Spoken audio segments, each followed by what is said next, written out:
Good afternoon. In this video number 6, we're going to run through a little bit smarter coding for stopping a robot when it's in a unsafe position. And we're going to be utilizing the digital ins and digital outputs for this scenario. So I'm just going to run through the program just to show what it's supposed to do.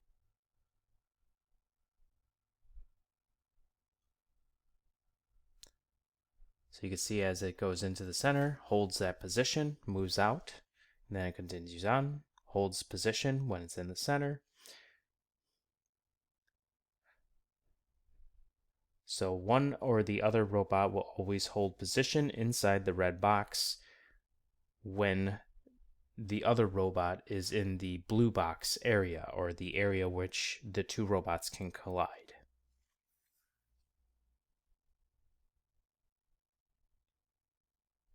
Alright, so program is done. So let's run through the code.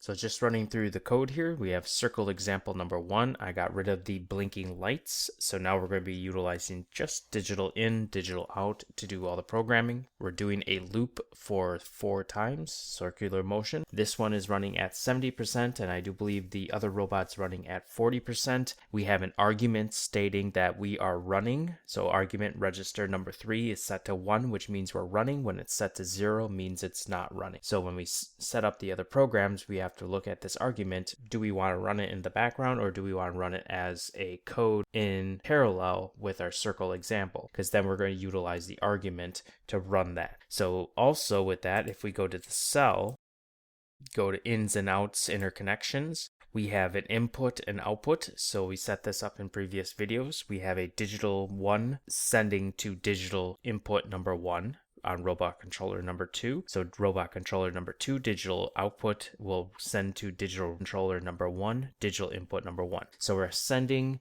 signals back and forth through the 1 slot and 2 slot. So digital out from one to go to the digital in to the other, and vice versa. So we're going to utilize the digital 1s to say that, hey, I'm in these red boxes. We're going to utilize digital 2 saying that, hey, I'm in this blue box, which means I'm in unsafe area. So let's start setting up a new line of code. So let's go to select, and I'm going to create, and let's go send over to robot. So I'm going to call that send over to robot. And then we go to detail. Now we're going to completely run this as logic. There's going to be no motion groups. So we're going to turn off the group mask from 1 to the asterisk so that we can run this parallel with our motion. So I'm going to go inside here. Let's go edit. And the first thing we're going to do is make sure that the digital outputs are off. So let's go new instruction, output, digital 1, and we're going to turn it off. And then new instruction, digital output number 2, and we're going to turn it off as well. Then I'm going to insert a bunch of lines of code, and we're going to continuously loop this over and over again. We're not going to run this as a background logic, so we're going to add a label number 1. And now what we need to do is we need to set up an if statement. If we are within this red box, and now we're not looking at depth-wise right now, we're looking at completely a 2-dimensional box. So when it goes into this box, we want to send a digital signal. So I went ahead and found these numbers. So it's the top left corner and the lower right corner. Top left corner, lower right corner. Now, right now we are working with robot number 2, so we're going to be utilizing these numbers. So this top corner for the Y component, which is left to right, is -174, and the Z component is 1500. The Y component for the bottom right corner is 477, and the Z component is going to be 900. Now, when we write the code, we have to write it as an if statement. If we're within these parameters, so the Y and the Z components, and we're going to utilize an AND parameter inside there as well. So let's go new instruction, if, and we're going to go if then, which gives us a lot more feasibility and maneuverability. And we're going to do this in multiple sets. So we're going to do the first corner. So we're going to add another parentheses, and we're going to do register number 11, which is the Y position, and we set this up in previous videos where we are position monitoring, and it's going to set to a register XYZ WPR. So we got the 11 position, and we're going to make that so that it's greater than equal to. So that means to the right. So right now we're working with the top left corner here. So we want to be greater than that, which is to the right. So we're going to insert, and let's switch over to greater than equal to, and that number was negative 174. So let's go constant, negative 174. And then we want the Z component. So we're going to insert, and we're going to do register 12, which is going to be the Z component, Z position. And that needs to be less than and equal to that 1,500. So we're going to arrow over, and we're going to go less than equal to the constant of 1,500. So that's the one corner. So I'm going to end that parentheses now, and we're going to add another and. So now we're going to do the other corner. So we're going to add one more parenthesis here, and then we're going to go register 11 needs to be less than, so this is the Y component, so to the left, which is less than equal to the constant of 477, and register 12 needs to be greater than, because we need to be up, that constant 900. Now we need to add another parentheses so that the parentheses match. So basically what we're doing is that top left corner and then the lower right corner. So just kind of showing top left corner, negative 174, 1,500, lower right corner, 477, 900. We use the and, so we're including. So if any of those points are out, it will not go into this if statement. So then we have our then, and what we want to do is if we are inside this box, we want to tell the other robot that we're inside that box. So we're going to go a digital output number 1, which means we are in the box, and we're going to send that as on. So digital output number 1 is on.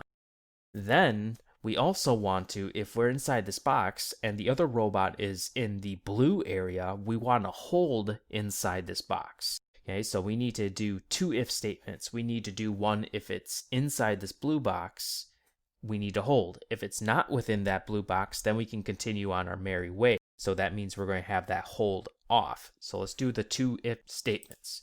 So let's go new instruction, if, and this one we don't need the if then, we're going to just do if parentheses.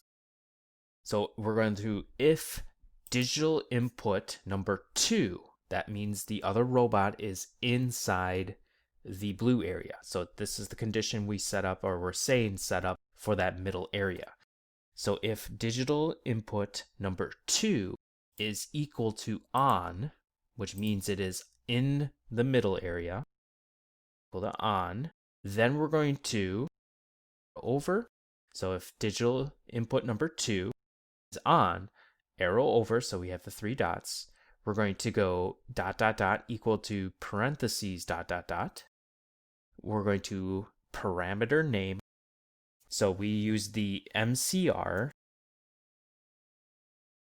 underscore GRP, which is group, machine group, bracket 1, dot, $ hold. So we have the parent and child portion of this. And in a previous video, video number 5, we went through how to actually find this, where it is in the BIOS, and also how to set this up. So if you did not get that previous video, check that out. It talks a little bit more about the machine group hold. Okay, so we're going to hold that position, and we're going to turn that as on. Okay, so now we need the scenario of, okay, what happens when we are not in that area? We don't want this robot to stop, even though that this one's not in there. So we need to do the other if statement. So we're going to do another if statement, parentheses, if our digital input number 2 is off, so is equal to off, then we're going to parameter name MCR underscore GRP, which is group, bracket 1, dot, child hold. And we're going to have that as off. Okay, so it's not holding. So if this robot is in this blue area while this robot's in the red area, this is going to hold, and it's going to come to a control hold, which means it's going to slow down to a point. So it's not going to immediately stop. Okay, so that's an emergency stop, which is not really good for the robot, so try not to do that. So we want to come to a slow hold position, which is why you will see it kind of come slow down to a point where it stops. If the robot is not in this blue area like it's over here, then we're going to continue on. Now, if this robot is not in the red area, we want to send a digital output number 1 as an off. So we're going to do that as an else statement. So if that is within the red area, this is all going to happen. If it's not in the red area, that's what the else statement does. So we're going to go in the else statement, and we're going to go new instruction, digital output number 1, which means are we in the red? If we are not in the red, that means it's going to be off. Okay, so that's the else statement. Then we need to end this entire if, so we're going to go new instruction, if select, over, and we're going to go end if. Arrow down, and right now we have our end if, so we have our entire if statement. So let's add maybe 4 or 5 more lines. We want to loop over and over again. Now, because we're looping logic, which happens to take like milliseconds to actually happen, we don't want to continuously overload our CPU. So we're going to add a very minute wait in here. So we're going to wait maybe 0.01 seconds or 0.05 seconds, something around there. So 0.02 seconds, we can check it out later, see if that's going to be a problem. So we're going to wait a minuscule amount so we're not eating up CPU time over and over and over again when this is looping. So this loops in milliseconds. And so then we're going to have a determination. Is the other robot or this robot moving? If it is, then we're going to jump back up to that label 1. If it's not, then we want to end the program. So we're going to go new instruction, and we're going to go if, and we're going to just do a normal if statement. So if register number 3, which is that argument, so is the movement on? That means it's 1. If it's 0, then it's off. So if it's equal to 1, we want to keep jumping up to label 1, which is at the beginning. If it's not, it'll continue on and then it'll end the program. So that argument comes from our circle program. So let's find that circle program. So circle example number 1. And here's that argument. So when it's on, so it goes through, U-frame, tool frame, override is 70%, register 3, which is the argument, sets as 1. Now when we go down here, it will go down all the way down to the bottom, in which we'll have our argument as 0. So at the end, you'll see register argument 0. So let's now call that program. All right, I just had to reset the entire program here because things were going a little haywire. So let's just go into line number 6 and let's run that program in the background. So we're going to go new instruction, and we're going to go over. We want to run parallel tasking, so we're going to go multiple control run, and we're going to run the send over robot. So send over robot. So that's the program we just created. So running that in the background. So now we also have to figure out, okay, are we in this position right here? Now this one we can monitor at all times if we want to. So we can run this as a background logic. Now, do we have to run it as a background logic? No, we don't have to run it as a background logic. Okay, we're going to just set it up a different way. So it just shows you the 2 ways of running a digital code. So running send over is running it parallel, and then in the background we can run it as well and processing which over and over and over again. So let's just go select and let's create a new program, and let's call it in the center. Go to detail, and let's turn off group mask from a motion to a digital logic, and let's go to end. Now this is a fairly easy code, mainly because when we're looking at robot number 2, is it less than this number right here? And if you don't remember what that number was, it was negative 174. Okay, so if we're less than 174, so let's go new instruction, if statement, and we can do it as a simple if-then statement. So if-then, which allows us to do an else statement. That's why I use the then. So if register number 11, which is our Y position, is less than equal to that negative 174. So that means it's to the left, which is in this area right here. Then we're going to send a digital output number 2. Number 2 represents that we are in the middle. IO, digital output number 2, and we're going to set that to on. Now, if we are not past that, then we're going to use the else statement.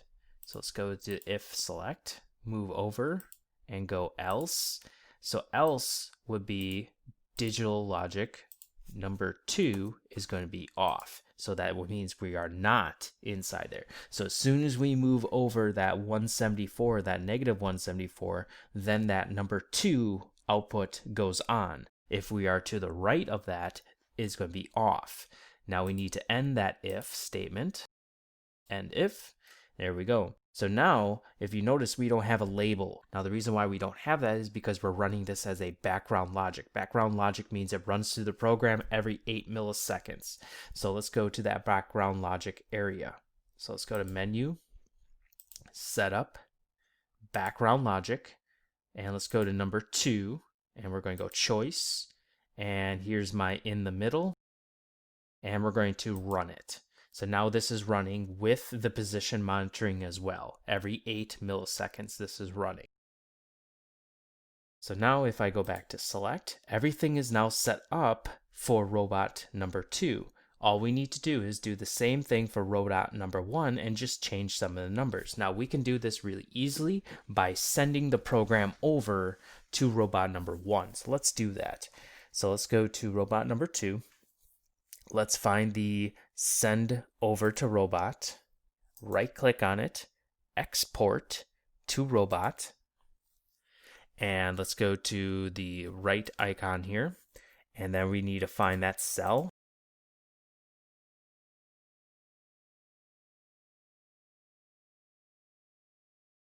And then we're going to send it to robot number 1.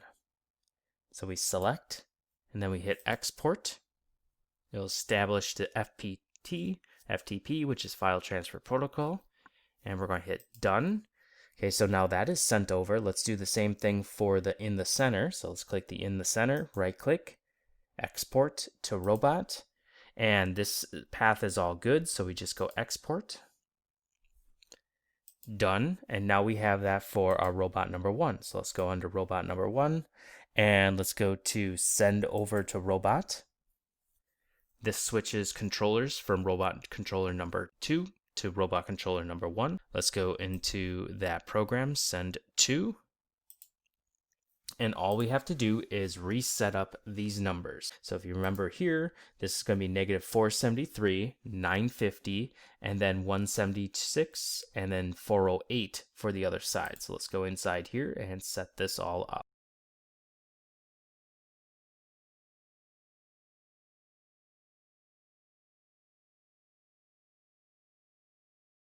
Then all these other items are going to be the same. Nothing's going to change on that. Okay, so now let's go to that circle program and let's add that line of code so we're running. So we're going to arrow over instruction and we're going to next multiple control run, and we are running the send over robot. Then we need to send that background logic. So let's go menu, setup, background logic, number 2, because again, these are 2 different controllers. So you have to set them up both on both controllers. Choice.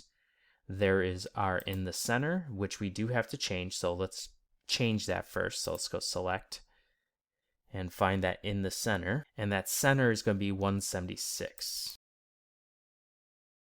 176. Now we need to change this before we turn it on, because as soon as we turn it on, it's going to give us an error here if we try to change this. So let's go back to that background logic. And now we can run this.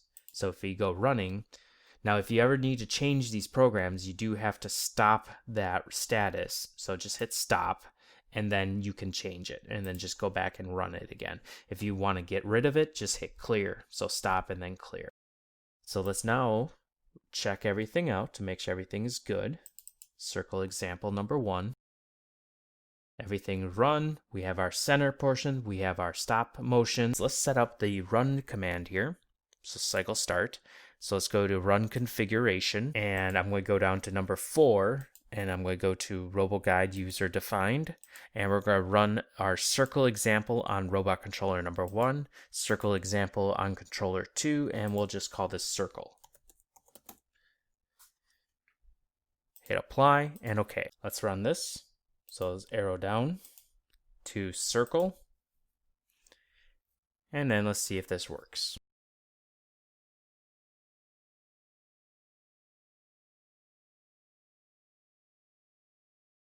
Okay, so I see what's happening now. So I think we got the symbols mixed up here. So when it goes in here, it actually runs past there. So what we need to do is if we are greater than equal to, so I'm going to stop this. And then let's go into menu. Let's turn the teach pendant on, setup, background logic. Let's stop this so we can change this. Go to select, and then let's find that program in the middle. And here's that less than. So we don't want the less than, we want greater than equal to. So to the right of this. So let's go choice, and then greater than equal to. There we go. So now let's go back to the background logic. Go to setup, background logic. Let's run this. Go back to the program here. And I'm going to stop. I'm going to run the home position to bring it back to home. And then let's run the circle program again, and this time it should work.